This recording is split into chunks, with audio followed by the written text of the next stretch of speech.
காலையில எந்திக்கும்போதே என்ன சமைக்கலாம் அப்படின்னு யோசிச்சிட்டே தான் எந்திரிச்சேன். ஸோ அப்ப தான் ஞாபகம் வந்துச்சு நெல்லிக்காய் வீட்ல இருந்தது. நெல்லிக்காய் ஜூஸ் போட்டு குடுத்தா இப்ப இருக்க சீசனுக்கு சளி பிடிச்சது அப்படின்றதுனால நெல்லிக்காய் சாதம் செஞ்சிடலான்னு முடிவு பண்ணிட்டேன். கூடவே அவரைக்காய் அண்ட் பாவக்காய் எடுத்து வச்சுட்டேன். ஏன்னா வாங்கி ரொம்ப நாள் ஆயிடுச்சு செஞ்சிடலாமே அப்படின்னு சொல்லிட்டு தான். ஸோ நெல்லிக்காவ அரைச்சு எடுத்துக்கிட்டு கூடவே நம்ம மாங்காய் சாதம் செய்கிற மாதிரி எல்லாமே போட்டு நல்லா வதக்கிட்டேன். ஸோ கொஞ்சம் கசக்கும் அப்படின்றதுனால மிளகாத்தூள் கொஞ்சம் போட்டு வதக்கியாச்சு. இதில் ரைஸ் போட்டு கிளறி சாப்பிட்டா செம்மையாக இருக்கும். எனக்கு கோல்டும் பிடிக்காது.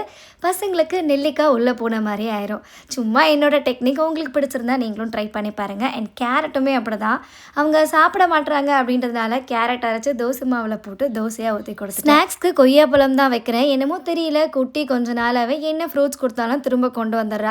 ஒருவேளை நிறைய ஜங்க் சாப்பிட்டு சாப்பிட்டு ஃப்ரூட்ஸ் பிடிக்காம போதுன்னு நினைக்கிறேன். கொஞ்ச நாளைக்கு ஜங்க் ஃபுட் அவாய்ட் பண்ணிட்டு ஃப்ரூட்ஸே கொடுக்கலாம் தான் டிசைட் பண்ணியிருக்கேன். ஸோ இவங்க எல்லாரையும் கிளப்பிட்டு நானும் அவங்க கூடவே கிளம்பி போய் ரீச் ஆயாச்சு. டாட்டா.